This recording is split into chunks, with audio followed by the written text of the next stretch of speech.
salah satu lokasi yang digeledah merupakan mantan pejabat di Provinsi Jawa Barat. Ya.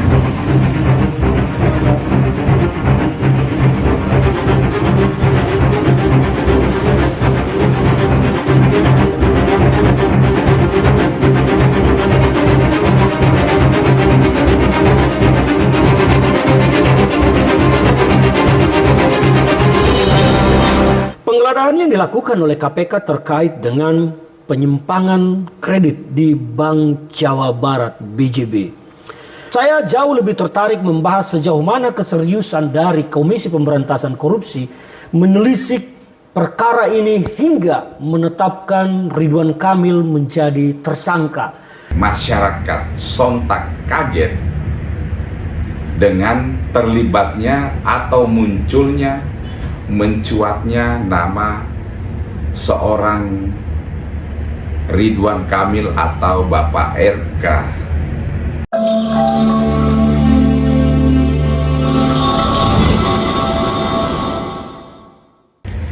Sahabat Solmat, kembali bersama saya di Solmat Official, memberikan informasi ataupun kajian-kajian ataupun pendapat-pendapat tentang berbagai macam kasus-kasus hukum yang ada di Indonesia dan yang lagi ramai di tengah-tengah masyarakat Indonesia. Akhir-akhir ini ramai kita membaca berita tentang adanya korupsi atau indikasi korupsi, ya. Saya ulang lagi, indikasi korupsi di salah satu bank daerah yang adalah BJB atau Bank Jawa Barat. Ini adalah bank daerah yang dimiliki oleh Pemda Jawa Barat. Nah, yang membuat masyarakat sontak kaget dengan terlibatnya atau munculnya, mencuatnya nama seorang Ridwan Kamil atau Bapak RK, yang kalau kita melihat bahwa pihak Komisi Pemberantasan Korupsi atau KPK telah melakukan semacam pemeriksaan ke rumah beliau atau penggeledahan ke rumah beliau. Ya, memang pusaran korupsi terkadang arusnya deras. Seorang RK yang masyarakat harusnya menilai atau memberikan pendapat bahwa beliau ini clean dan clear, seketika kemudian rumahnya digeledah oleh KPK. Kita tentu tidak seketika itu juga menuduh bahwa Bapak Ridwan Kamil atau RK yang adalah mantan gubernur periode lalu ini terlibat dalam tindakan koruptif ini. Hanya tentu juga pihak penyidik di KPK melakukan penggeledahan terhadap rumah beliau, pasti ada penyebabnya, atau katakanlah itu pasti ada dugaan permulaan. Entahkah itu menjadi penyimpan data tertentu yang diperkirakan ada di rumah beliau, atau mungkin memang nanti bisa-bisa ada indikasi beliau terlibat, ya. Saya katakan mungkin ada indikasi beliau terlibat. Yang jelasnya KPK tidak mungkin melakukan penggeledahan di suatu tempat kalau tidak ada sangkut pautnya dengan suatu permasalahan korupsi yang lagi atau sementara diselidiki, ya.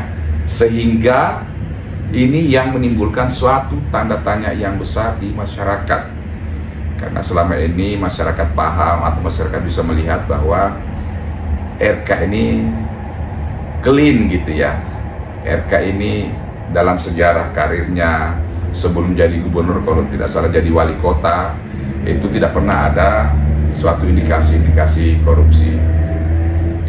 Memang teman-teman, kita tidak bisa pungkiri bahwa yang tadi saya katakan, arus korupsi itu atau arus tindakan koruptif itu terkadang deras ya, sehingga mungkin seseorang yang awalnya tidak punya niat, awalnya tidak ada keinginan, tapi karena terbawa oleh arus ini, hanyut oleh arus ini, sehingga akhirnya kemudian ya ikut menjadi pelaku. Dalam hal ini saya tidak berbicara atau menuduh bahwa Pak RK sudah pasti dinyatakan sebagai ikut terlibat. Tetapi yang ingin kita kritisi atau saya kritisi bahwa memang terkadang karena arus yang deras ini, seseorang yang awalnya memang punya konsisten dan komitmen anti korupsi seketika bisa terbawa. Dan ini dari beberapa penjelasan-penjelasan yang pernah melakukan tindakan korupsi ini, ada penyampaian-penyampaian yang seperti ini. Karena dunia yang sebegitu complicatednya, belum lagi adanya tuntutan keinginan mungkin seperti hidup mewah, berkelebihan, sehingga menjadi silap dan silau. Nah, kita sebagai masyarakat Indonesia teruslah untuk menyuarakan setiap adanya gejala dan gelagat oknum-oknum ini, oknum pemerintahan ini melakukan tindakan-tindakan yang bersifat koruptif. Bisa dilakukan pembuktian terbalik. Setahu saya Prof. Mahfud ini sering menggaung-gaungkan dulu perihal pembuktian terbalik ini. Maksudnya seperti bagaimana pembuktian terbalik? Mungkin kita melihat ada suatu aparat pemerintahan atau ASN di sekitar kita, rumahnya kok besar banget, mobilnya kok banyak, yang harusnya terukur income-nya. Nah, masyarakat bisa melakukan pelaporan terhadap hal-hal seperti ini. Nanti akan dilakukan pembuktian terbalik, harta ini dari mana gitu, mendapatkannya dengan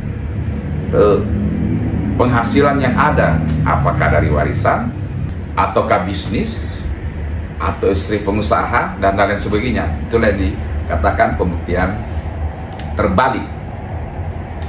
Cuman memang menjadi fenomena, yaitu bahwa ketika seseorang sudah ketika seorang sudah mengemban jabatan, sangat susah untuk mempertahankan kedudukannya, menjalankan dengan baik maksudnya. Makanya ada suatu katakan ungkapan, seseorang itu bisa dilihat ketika dia dikasih jabatan atau menjabat, apakah memang benar-benar anti korupsi, anti kesewenang-wenangan.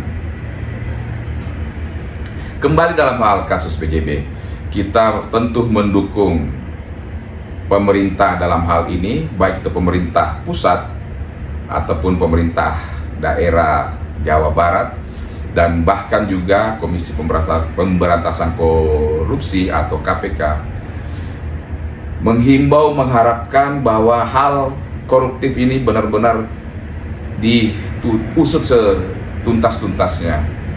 Ya mohon maaf, siapapun yang terlibat ya harus mempertanggungjawabkan perbuatannya, karena benar-benar tindakan koruptif ini sangat menyengsarakan rakyat.